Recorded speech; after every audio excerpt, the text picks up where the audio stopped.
सारे लोकों में सबसे सुंदर लोक, सारे लोकों में सबसे सुंदर लोक एक लोक, उसको कहते हैं पितरलोक। कौन सा लोक है वो? पितृलोक। तो कहा गुरुजी बैकुंठ लोक सुंदर नहीं है क्या? क्या बैकुंठ लोक सुंदर नहीं है?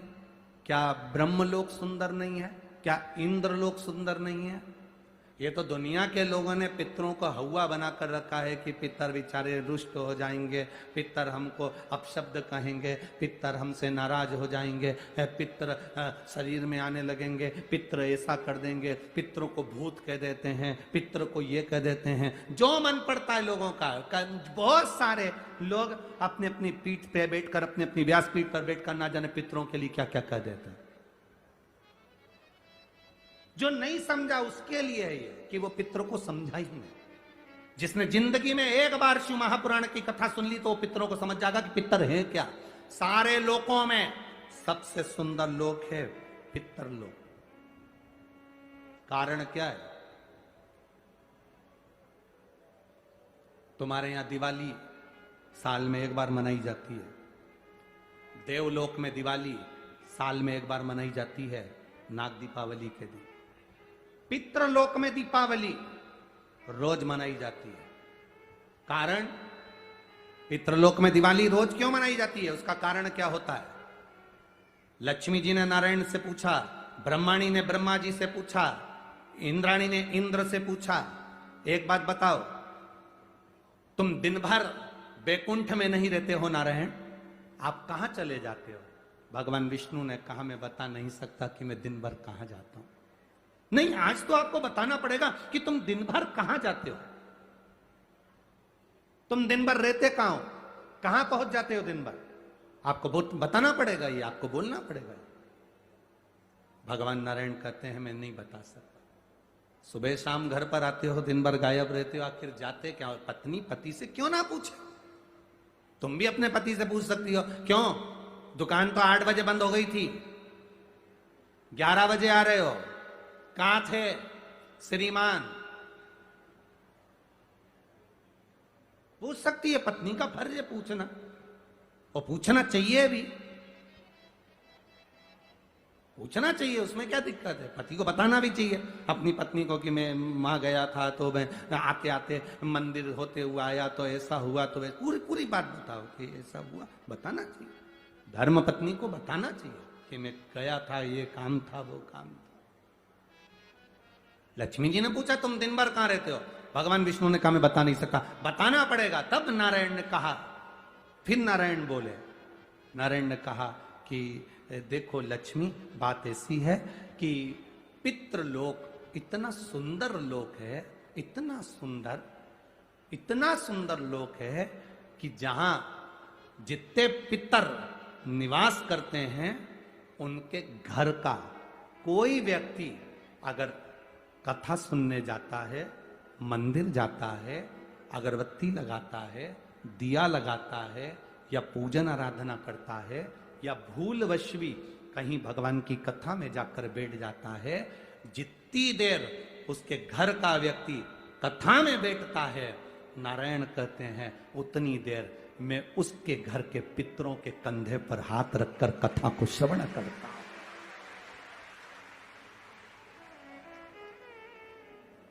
पितृलोक इतना सुंदर है। और पितृलोक के जो स्वामी है, आर्यमा स्वामी, वो पितृलोक के जो स्वामी है वो भी बड़े सुंदर है। और पितृलोक के जो स्वामी है बड़े सुंदर, और पितृलोक के स्वामी जिस पर बैठते हैं, काय पर बैठते हैं?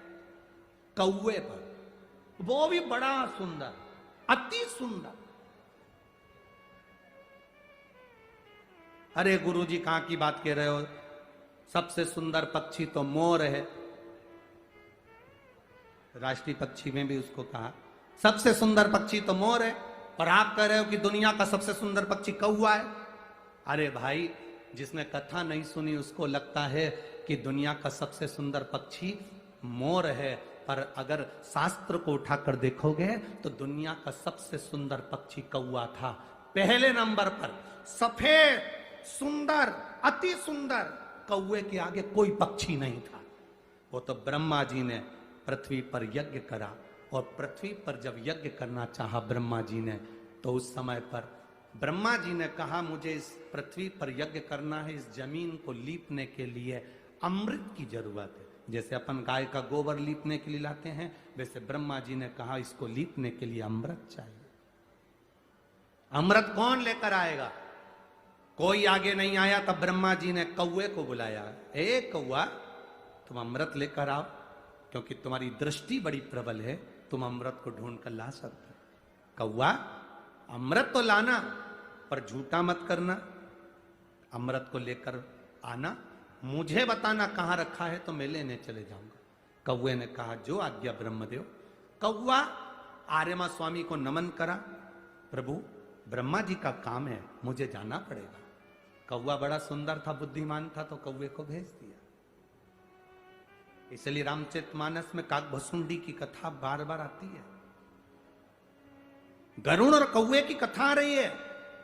कौवा कितना विद्वान था, चला अमृत का पता लगाने के लिए। जब कौवा चला, अमृत का पता लगाते लगाते लगाते लगाते कौवे ने संकल्प ले लिया था कि जब तक अमृत नहीं मिलेगा मैं मुंह झूठा नहीं करूंगा, पानी तक नहीं पीऊंगा।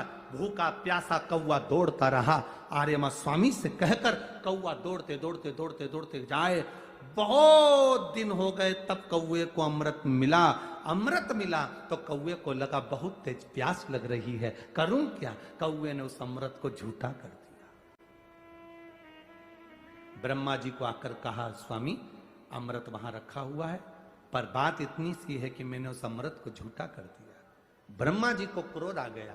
ब्रह्मा जी ने कहा रे कौवे, तू सफेद होकर सुंदर होकर तूने ऐसा काला काम कर दिया, ऐसा बेकार काम करा, तूने अमृत को झूठा करा और ऐसा काला काम तूने करा।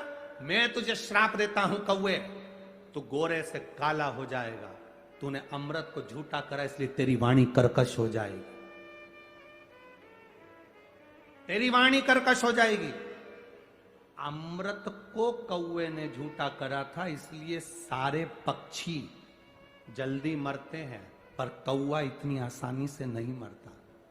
कौवा इतनी आसानी से नहीं मरता। सारे पक्षी जल्दी मरते हैं, पर कौवा आसानी से नहीं मरता।